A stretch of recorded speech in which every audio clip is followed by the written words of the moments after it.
Students, మౌర్యుల సామ్రాజ్యం పతనానంతరం దాదాపుగా 5 శతాబ్దాల పాటు భారతదేశము అనేక చిన్న చిన్న రాజ్యాలుగా విడిపోయింది. ఇండో గ్రీకులు, శకులు, కుషాణులు, శుంగులు, కణువులు, శాతవాహనులు, డీప్ సౌత్ చోళ, పాండ్య, చేర రాజ్యాలు, ఈ రకంగా అనేక రాజవంశాలు భారతదేశంలోని వివిధ ప్రాంతాలు పరిపాలించాయి. అది మనం చూసాం. కానీ మౌర్యుల స్థాయిలో భారతదేశాన్ని ఏకీకృతం చేయగల శక్తివంతమైన సామ్రాజ్యం ఆ కాలంలో లేదు. అటువంటి సమయంలో క్రీస్తు శకం 4వ శతాబ్దంలో మగధ ప్రాంతంలో తిరిగి ఒక చిన్న రాజ్యం ఆవిర్భవించింది. అదే క్రమంగా ఉత్తర భారతదేశాన్ని ఏకీకృతం చేసి రాజకీయ స్థిరత్వాన్ని నెలకొల్పి సాహిత్యము, కళలు, శాస్త్ర విజ్ఞానము, వాణిజ్యము, సంస్కృతికి కొత్త ఊపిరి పోసింది. అందుకే ఈ కాలాన్ని భారతదేశ స్వర్ణయుగం అని కూడా పిలుస్తారు. ఆ మహోన్నత సామ్రాజ్యమే గుప్త సామ్రాజ్యం. ఈరోజు ఆ గుప్త యుగానికి సంబంధించిన అంశాన్ని మనం ప్రారంభించుకుంటున్నాం. వరుసగా కొన్ని వీడియోస్ వస్తాయి. ఇందు ముందులాగానే గుప్తుల యొక్క రాజకీయ, ఆర్థిక, సామాజిక, మత, సాంస్కృతికపరమైన అనేక రకాల అంశాలని మనం ఈ క్లాసుల్లో చూడబోతున్నాం. కనుక గుప్త వంశం, గుప్త యుగం చూడండి. గుప్త యుగము 327లో ప్రారంభమై 557 దాకా పరిపాలనలో ఉంది. ఈ గుప్తులు ఉత్తరప్రదేశ్ ప్రాంతంలో ఉన్నటువంటి కుషాణులకి సామంతులుగా ఉండొచ్చు. మగధ గురించి ఇదివరకు మనం చెప్పుకున్నాం. శుంగులు పరిపాలించారు మౌర్యులంతరం, కణువులు పరిపాలించారు. ఆ సమయం నాటికి శాతవాహనులు కొంత ఆ ప్రాంతం మీద దాడులు చేశారు. ఓ రకంగా రాజకీయ అస్తవ్యస్త పరిస్థితుల్లో కుషాణులు, ముఖ్యంగా కనిష్కుడు ఆ ప్రాంతాన్ని జయించడంతో ఈ మగధ ప్రాంతం అంతా కూడా కుషాణులకి సామంత రాజ్యంగా మారింది. అటువంటి సామంతులుగా ఉన్న వాళ్లే ఈ గుప్తులు. ఇటువంటి వాళ్ళు క్రీస్తుగా 3వ శతాబ్దం నుంచి ధిక్కరిస్తూ క్రీస్తుగా 550 ప్రాంతాల వరకు ఉత్తర భారతదేశ చరిత్రలో ఒక ముఖ్యమైన రాజ్యాన్ని ఏర్పాటు చేయడం అనేది ముఖ్యమైన అంశం. వీటిలో మనకి చరిత్రలో కనిపించేవాడు శ్రీగుప్తుడు. శ్రీగుప్తుడు ఈయన గుప్త వంశ స్థాపకుడు. హి was the founder of the Gupta dynasty. ఈయన కుషాణులకి సామంతులుగానే ఉండేవాడు. శ్రీగుప్తుడి గురించి ఇత్ సింగ్, ITSING, ఇత్ సింగ్ అనేటువంటి చైనా యాత్రికుడు, ఆయన క్రీస్తు 7వ శతాబ్దంలో భారతదేశానికి వచ్చాడు హర్షుడి తర్వాత. ఆ ఇత్ సింగ్ తిరిగి మళ్ళీ ఈ శ్రీగుప్తుడి గురించి ప్రస్తావిస్తున్నాడు. ఆయన ఏమంటాడంటే, గుప్త వంశ స్థాపకుడైనటువంటి ఈయన చైనా యాత్రికులకి ఆలయం కట్టించుకోవడం కొరకు ఒక పర్మిషన్ ఇచ్చి 24 గ్రామాలను దానం చేశాడు అని తెలియజేశాడు ఆయన. ఆ దేవాలయమే మృగశిఖావనము అన్నాడు. మృగశిఖావనం వద్ద ఆలయాన్ని నిర్మించడం జరిగింది. దానికి శ్రీగుప్తుడు పర్మిషన్ ఇవ్వడమే కాకుండా దాని పోషణ నిమిత్తము 24 గ్రామాల రెవెన్యూని దానంగా ఇచ్చాడు అని హిస్సింగ్ తెలియజేస్తున్నాడు. అయితే ఈ మృగశిఖావనం ఎక్కడ ఉంది అనేది, ఎందుకంటే ఆ దేవాలయం తర్వాత రోజుల్లో ఆ శతాబ్దాల తర్వాత దెబ్బతినిపోయి ఉంటుంది కాబట్టి బహుశా అది మగధ ప్రాంతంలో కానీ, నలందలో కానీ, బెంగాల్ ప్రాంతంలో కానీ ఉండి ఉండవచ్చని చరిత్రకారులకు అభిప్రాయం. ఏది ఏమైనా శ్రీగుప్తుడు మనకి తెలిసినటువంటి మొట్టమొదటి రాజు గుప్త రాజ్యానికి సంబంధించి. ఆ తర్వాత ఆయన కుమారుడు ఘటోత్కచుడు. ఈ పేరు విచిత్రంగా ఉంటుంది మనకి. మహాభారతంలో భీమసేన యొక్క కుమారుడి పేరు. ఆ ఘటోత్కచుడైన అతను రాజయ్యాడు. శ్రీగుప్తుని యొక్క కుమారుడు ఇతను. ఈయనకి మహారాజా అనే బిరుదు ఉంది. శ్రీగుప్తుడు కూడా మహారాజా బిరుదు ధరించాడు. ఘటోత్కచుడికి ఆ బిరుదు ఉంది. అయితే మహారాజా బిరుదు కేవలము సాధారణ సామంతులు కూడా ధరించేటువంటి బిరుదు అది. కాబట్టి ఇతను కూడా బహుశా సామంతుడిగానే ఉండి ఉంటాడు. ఈ పరిస్థితులలో మొదటి చంద్రగుప్తుడు 327లో రాజు కావడం మనం చూస్తాం. 327లో రాజు అయిన మొదటి చంద్రగుప్తుడు 335 AD దాకా ఒక 15 ఏళ్ల కాలం పరిపాలించాడు. ఈయనే స్వతంత్ర గుప్త సామ్రాజ్య స్థాపకుడు. Was the founder of the kingdom of the Guptas. మీరు 2 విషయాలు జాగ్రత్తగా చూడండి. వంశస్థాపకుడు అంటే ఆ వంశానికి మూల పురుషుని వంశస్థాపకుడు అంటాం. అతను సామంతుడైనా సరే, స్వతంత్రుడైనా సరే, అన్ని వంశాలకి ఇద్దరు ఉండాల్సిన పని లేదు. కానీ కొన్ని వంశాలు మనకు కనబడతారు. ఆ రకంగా శ్రీగుప్తుడేమో గుప్త వంశ స్థాపకుడు. మొదటి చంద్రగుప్తుడు గుప్త రాజ్య స్థాపకుడు, గుప్త సామ్రాజ్య స్థాపకుడు. గుర్తుపెట్టుకోండి. ఈయన 327లో రాజై గుప్త శకాన్ని ప్రారంభించాడు. గుప్త శకము గుప్త శకం ఏ సంవత్సరంలో ప్రారంభమైంది అంటే మనం చెప్పాల్సి ఉంటుంది 327లో. ఎవరు పరిపాలన, ఎవరు ఈ శకాన్ని స్థాపించారు అంటే మనం చెప్పాల్సి ఉంటుంది మొదటి చంద్రగుప్తుడు. 327 విశేషం ఏంటంటే 327లో మొదటి చంద్రగుప్తుడు సింహాసనాన్ని అధిష్ఠించాడు. ఈయనే తిరిగి మళ్ళీ మహారాజాది రాజా అనే బిరుదు ధరించాడు. తద్వారా తాను స్వతంత్రుడిని అని ప్రకటించుకోవడం మనకు కనపడుతుంది. ఈయన లిచ్చివి రాకుమార్తె కుమారదేవిని వివాహం చేసుకున్నాడు. ఈ వివాహం జ్ఞాపకార్థం ఈయన బంగారు నాణ్యాలు కూడా వేయించాడు. ఒకవైపు ఏమో మొదటి చంద్రగుప్తుడు కుమారదేవుల బొమ్మలు ఉంటాయి, మరొక వైపున సింహాసనాన్ని అధిష్ఠించినటువంటి చంద్రగుప్తుని బొమ్మ ఉంటుంది. కనుక నాణ్యం ఒకవైపునేమో చంద్రగుప్తుడు కుమారదేవుల బొమ్మలు, రెండో వైపునేమో మొదటి చంద్రగుప్తుడు సింహాసనాన్ని మీద కూర్చున్నటువంటి బొమ్మ. ఇది కనపడుతుంది. ఈ నాణ్యాల మీద లిచ్చివీల పేర్లు ఉన్నాయి. లిచ్చివీలు అంటే మీరు మర్చిపోకూడదు, అత్యంత పరాక్రమవంతులు. కానీ వారితోటి వైవాహిక సంబంధం పెట్టుకోవడం ద్వారా తాను బలపడుతున్నాడు. తాను లిచ్చివి రాకుమార్తె వివాహం చేసుకోవడం ఎంత రాజకీయంగా ముఖ్యమో ఇదిగో ఈ నాణ్యాల ద్వారా తెలుస్తోంది. కాబట్టి ఏదైతేనేమి కానీ లిచ్చివీలతోటి తనకి ఈ వైవాహిక సంబంధాలు కుదిరింది. ఈయన సాకేత, ప్రయాగ, మగధల్ని కలిపి పరిపాలించాడు. సాకేతం అంటే ఏదో కాదు, అయోధ్య. అయోధ్యను పరిపాలించిన శ్రీరామచంద్రుడిని సాకేత సార్వభౌమ అని పిలుస్తాం మనం. కనుక సాకేత ప్రాంతం అంటే అయోధ్య ప్రాంతం.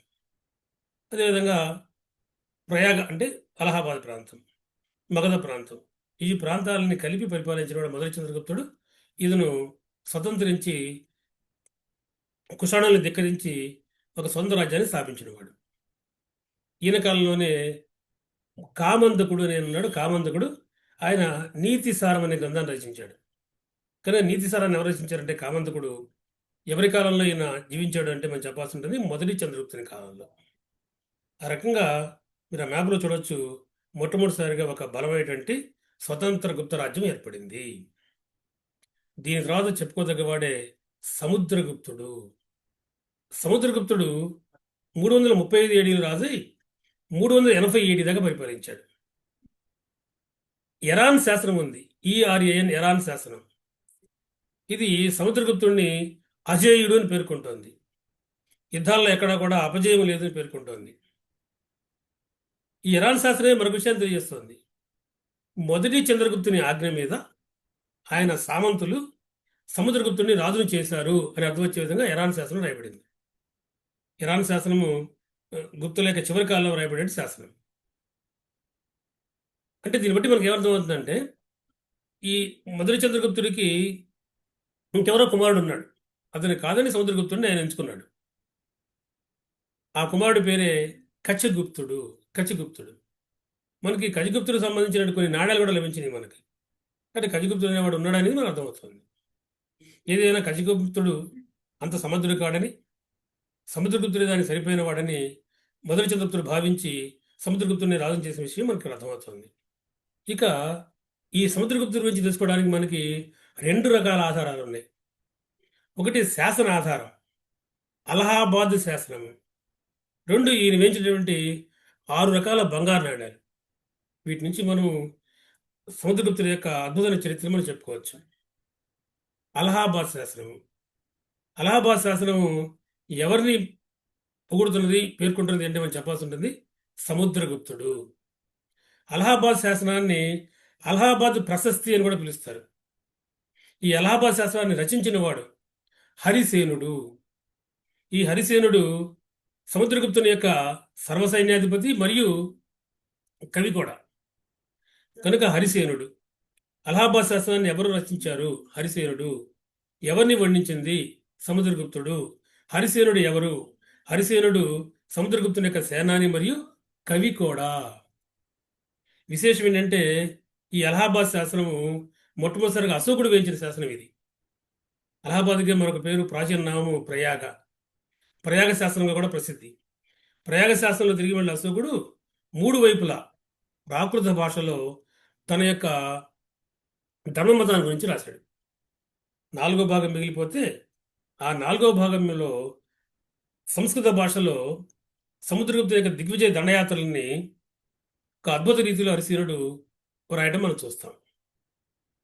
విశేషం ఏంటి, ఆ తర్వాత రోజుల్లో అలహాబాద్ శాసనం మీద జహంగీర్ కూడా మొఘల్ చక్రవర్తి కాలంలో కొన్ని విశేషాలను తెలియజేయడం మనకు కనపడుతుంది. కనుక అలహాబాద్ శాసనం ఏముందో చెప్పుకోబోతున్నాం మనం. అలాగే సముద్రగుప్తుడు 6 రకాల బంగారు నాణేలు వేయించాడు. వాటిని మనం అశ్వమేధ నాణెములని, గొడ్డలి ధరించిన సముద్రగుప్తు నాణెములని, విల్లు ఎక్కుపెట్టిన సముద్రగుప్తు నాణెములని, పెద్ద పులి మీద దూకుతున్న సముద్రగుప్తు నాణెములు, వీణను ధరించిన సముద్రగుప్తు నాణెములు, లక్ష్మీ పార్వతి విగ్రహాలు ఒకవైపు, సముద్రగుప్తు విగ్రహం మరొక వైపు ఉన్న నాణ్యాలు మనం చూస్తాం. అంటే 6 రకాల నాణ్యాలు వేయించాడు. వాటి యొక్క ఆ ముద్రలు బట్టి మళ్ళీ మనం 6 రకాలు చెప్పాం. ఒకటి అశ్వమేధ యాగ నాణెములు. అంటే ఈయన సముద్రగుప్తుడు అశ్వమేధ యాగం చేశాడని దీని ద్వారా తెలుస్తుంది మనకి. గొడ్డలి ధరించిన సముద్రగుప్తు నాణెములు, గొడ్డలి తనకి వీరత్వానికి ప్రతీక. విల్లు ఎక్కువ పెట్టిన సముద్రగుప్తు నాణెములు, ధనస్సు బాణం పెట్టి ఎక్కువ పెట్టి ఉన్నాడు, అంటే మహావీరుడు చెప్పడం కోసం. ఇంకా ముఖ్యంగా పెద్ద పులి మీద దూకుతున్నాడు. ఒక పెద్ద పులి ఉంది, దూకుతున్నాడు ఆయన. అంటే పెద్ద పుల్లి కూడా ఒంటి చేతితో ఎదుర్కోగలడు. అంటే ఈ 4 కూడా ఆయన పరాక్రమానికి సంబంధించినవి. మరొకటి వీణను ధరించిన సముద్రగుప్త నాణ్యాలు, వీణ వాయిస్తున్నటువంటి నాణ్యాలు. ఇక అమ్మవారు లక్ష్మీపార్వతిని కొలుస్తున్నట్టు విగ్రహాలు. కనుక ఈ రకంగా 6 రకాల బంగారు నాణ్యాలు వేయించాడు ఈయన. ఈ నాణ్యాల మీద కృతంత పరసు, మీకు చెప్పాను నేను, గొడ్డలు ధరించిన సముద్రగుప్త నాణ్యం ఉందన్నాను. దాని రెండో వైపున సముద్రగుప్తుని యొక్క బిరుదు ఉంది, కృతంత పరసు. కృతంత పరసు అంటే యముడి యొక్క గండ్రగొడ్డలు ధరించాడు ఈయన. కృతంత పరసు అంటే యముడి యొక్క గండ్రగొడ్డలి. అదేవిధంగా ఇతనికి వ్యాఘ్ర పరాక్రమ బిరుదు ఉంది. ఆ పెద్ద పులి దూకుతున్నాడే దాని మీద వ్యాఘ్ర పరాక్రమ, పెద్ద పులితో పోరాడగలటువంటి స్థాయిలో ఉన్నటువంటి పరాక్రమవంతుడు ఈయన, పెద్ద పులితో సమానమైన పరాక్రమం కలిగిన వాడు. ఇటువంటి బిరుదులు మనకి ఈయన కనపడుతుంది.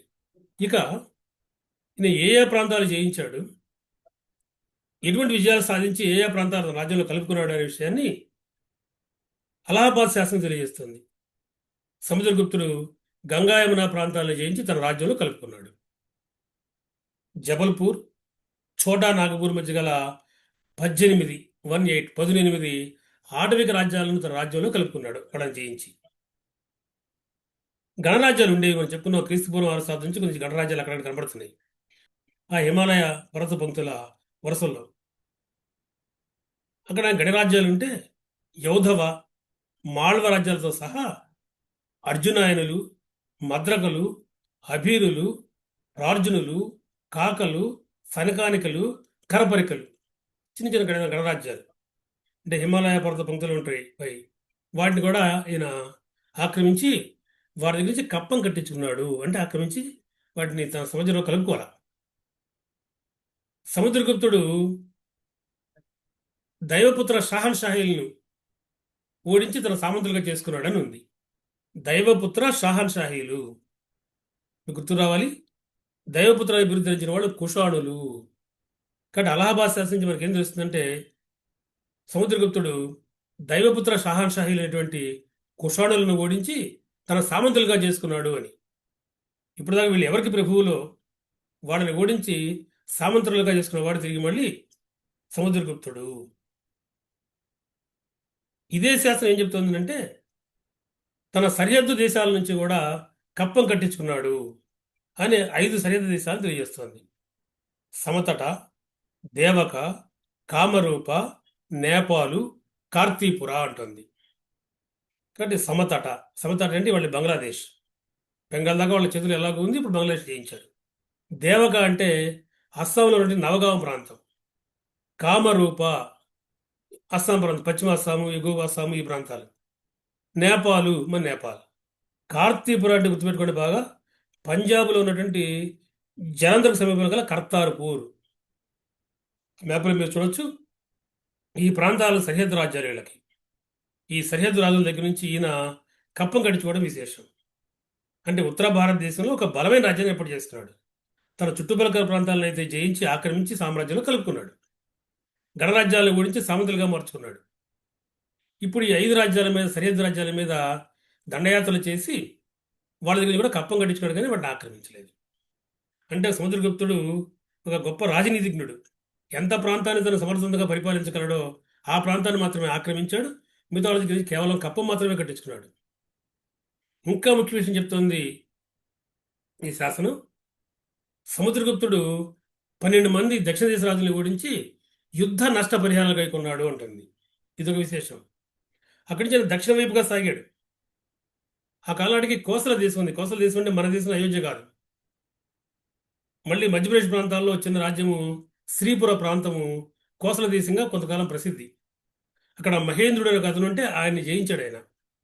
అక్కడి నుంచి వరుస పెట్టి దక్షిణ వైపుకి వచ్చాడు. 12 మంది దక్షిణ దేశ రాజుల్ని ఓడించాడు. ఆంధ్ర ప్రాంతంలో పిఠాపురంలో మహేంద్ర అనేటువంటి రాజును ఓడించాడు. ఇంకొంచెం సౌత్కి వెళ్ళి పల్లవరాజు విష్ణుగోపుడిని ఓడించాడు. కంచిని పరిపాలిస్తున్నాడు ఆయన. విష్ణుగోపుడు పల్లవరాజు యుద్ధం శాస్త్రాలు అడిగాడు, అతన్ని ఓడించాడు. కాబట్టి దక్షిణ దేశ దండయాత్రల్లో ఎంతమంది రాజులను ఓడించాడు అంటే 12 మందిని. విశేషం ఏంటంటే ఈ 12 మందిని ఓడించాడు, కానీ వాళ్ళ దగ్గర యుద్ధ నష్ట పరిహారాలు కట్టించుకొని వదిలేశాడు. వార్ బూటీ అంటారు ఇంగ్లీష్లో. కాబట్టి ఇక్కడ ఒక విశేషం, ఆ ప్రాంతాలు జయించిన వాడు కనీసం వాళ్ళ గురించి సామంతరాజుగా మార్చుకొని కప్పం కూడా కట్టించుకోవాలా. ఒకసారి వెనక్కి వెళ్ళిపోయాక వీళ్ళు కట్టని ఆయన తెలుసు. అందులో కేవలము తన గొప్పతనాన్ని చెప్పుకోవడం కోసం మాత్రమే వారు జయించి కేవలము యుద్ధ నష్ట పరిహారాలు మాత్రమే తీసుకున్నాడు. వార్ ఇండెంప్టీ, వార్ బూటీ. ఇది విశేషం.